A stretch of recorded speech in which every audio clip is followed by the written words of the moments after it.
Se você é sócio remido e está recebendo cobranças de uma suposta taxa de ampliação e melhorias, vou explicar por que essa cobrança pode ser considerada ilegal e o que você precisa fazer para poder se defender dela.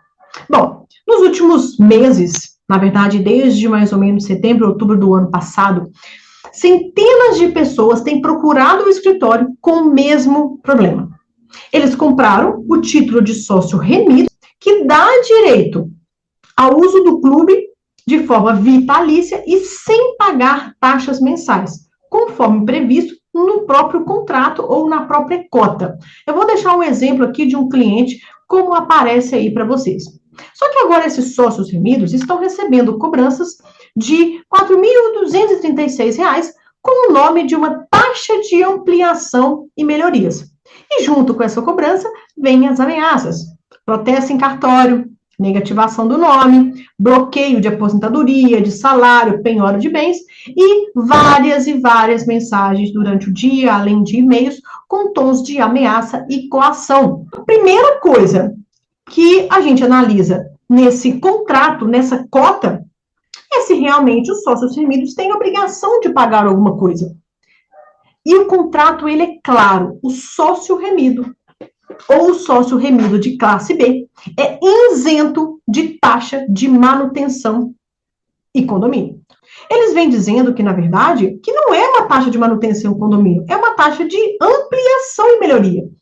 Então, de manutenção, passou a chamar ampliação e melhorias. Mas o destino do dinheiro é o mesmo. A manutenção do clube para cobrir despesas que sempre existiam. E no decorrer desse vídeo você vai entender por que eu estou contando isso para vocês. E mesmo assim, mesmo se a gente pudesse aceitar que tivesse uma taxa de ampliação, ainda assim, isso está errado. Por quê? Porque para você obrigar os sócios remidos a pagarem essa taxa, o estatuto tem que prever isso.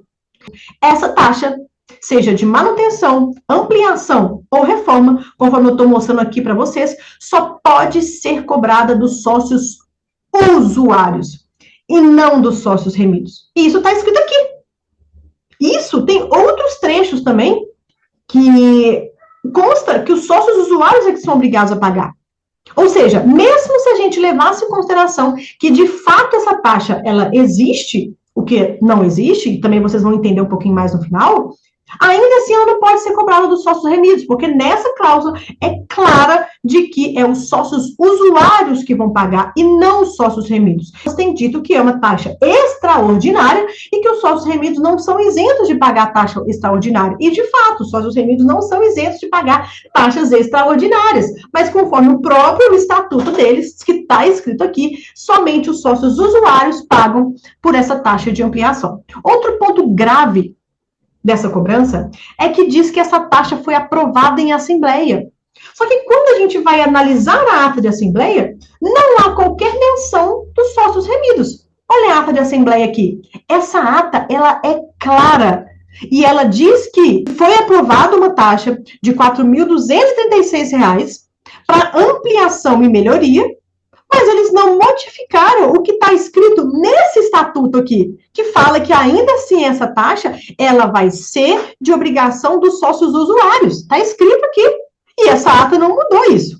Diz que na época da pandemia, do Covid, etc., o clube passou por isso. Está escrito aqui, ó. Vou deixar aqui para vocês. Isso daqui mostra que, peraí, se é uma taxa de ampliação e melhoria, por que eles estão falando que tiveram prejuízo na época do Covid? Então, isso, obviamente, é uma taxa que está desvinculada aí do nome ampliação, mas quando, na verdade, se quer dizer manutenção. Além do mais, o mais sério, esse valor de R$ 4.236 que está descrito aqui nessa ata, não teve aprovação de 2/3 dos sócios votantes. Quem são os sócios votantes? Nas atas e nos estatutos, mostram que os sócios votantes são pelo menos 10.000 pessoas. E não tinha nem 1.000 pessoas para fazer a votação dessa taxa. Então, isso quer dizer que não teve a devida aprovação dos 2/3, o que também é uma falha muito grave. Está escrito aqui que precisa de 2/3 dos votantes. E se não tem 2/3, eles não podem aprovar. Além do mais, quando você vai aprovar uma taxa, você precisa passar por uma prévia previsão orçamentária. E cadê essa previsão orçamentária que justifique o valor de 4.236 cobrados dos sócios? Além do mais, quando as obras são concluídas ou durante as assembleias que são feitas, é necessário haver uma prestação de contas. E nós não temos isso aqui também. Cadê a prestação de contas? Cadê a aprovação dessa taxa? Cadê a previsão orçamentária? Porque se nós formos pegar R$ 4.236 e multiplicar por 10 mil sócios remidos, que é o que pelo menos consta no estatuto, que existem mais ou menos 10 mil, daria mais ou menos 43 milhões. Cadê a previsão orçamentária desses 43 milhões antes de ter uma aprovação? Então, essa ata está dotada de irregularidades. Além de não ter a aprovação, a previsão orçamentária, também não tem 2/3 dos sócios votantes para isso. E ainda eu trago para vocês uma discussão muito importante. Quando eu vou analisar as assembleias, eu verifico que nas assembleias tem um selo. Sabe quando você vai reconhecer sua firma no cartório e tem lá um selo de reconhecimento dessa firma, dessa sua assinatura? Eu identifiquei que nas atas os selos não batem com os selos que estão no CNJ. Quando você joga o número do selo, você vai lá no CNJ, não tem essa confirmação dos selos. É como se eles não existissem. E outra, alguns selos existem, mas a ata, a assembleia nesse dia, ela acabou 1h20. E o reconhecimento foi feito 1h10. Foi feito antes de acabar? É um ponto também de questionamento e o ponto, sim, que pode gerar a nulidade. Como eu disse, são vários pontos de irregularidade ligados para as pessoas, num tom ameaçatório, cobrando os valores, dizendo que você tem 72 horas para pagar sob pena de penhora, protesto, façando justiça, bloqueio de bens. E as pessoas ficam com medo e pagam.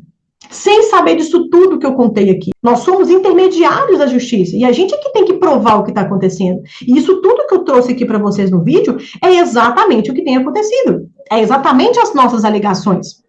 E por que eu decidi gravar esse vídeo aqui?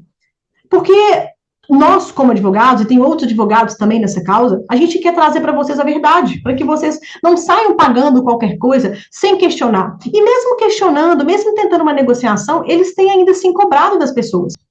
Muitas vezes são pessoas muito idosas, que nunca tiveram nome negativado e agora tem que ficar lidando com esse tipo de dor de cabeça. O que ninguém merece. Vocês concordam comigo? Inclusive, tem uma juíza do Tribunal de Belo Horizonte que decidiu reunir todos os processos na sua própria comarca, na sua própria vara, para decidir de forma unânime e única com todos os processos. Facilita o agilizar dos processos e facilita também que seja uma decisão pacificada. E ela reuniu vários processos, já teve algumas audiências coletivas nesse ponto. Exatamente porque no estatuto fala que não tem pagamento os sócios usuários. E é assim que a gente vai conseguir buscar a justiça. Porque a gente tem que provar por A mais B que isso é uma irregularidade. Então, isso não é uma tese jurídica. A gente está analisando com base em documentos. Cadê a lista de presença? Cadê as pessoas que estavam ali? Quem aprovou? Quem não aprovou? Além do mais, mesmo se essa taxa tivesse sido aprovada pelos 2/3, o que não aconteceu, ainda assim eles precisariam mudar o estatuto para que essa taxa fosse cobrada dos sócios remidos. Porque, mais uma vez, nessa cláusula aqui, diz que essas taxas, inclusive a de ampliação e melhorias, são dos sócios usuários e não dos sócios remidos. Então, eu queria trazer esse alerta para vocês aqui.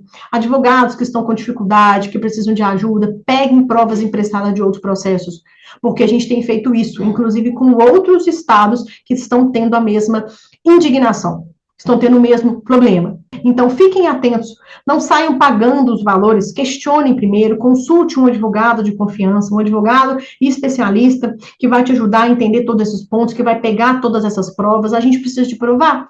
Tá? Como eu disse, tem vários advogados alegando várias coisas. E a gente tem que unificar exatamente as irregularidades. Se você não alega isso tudo que eu falei, você pode ter uma sentença desfavorável para você. E por isso, mais uma vez, que eu estou gravando um vídeo aqui, para que todo mundo possa entender de fato o que tem acontecido. Espero ter ajudado vocês a entender um pouquinho sobre essa questão.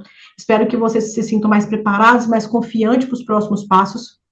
E muito obrigada.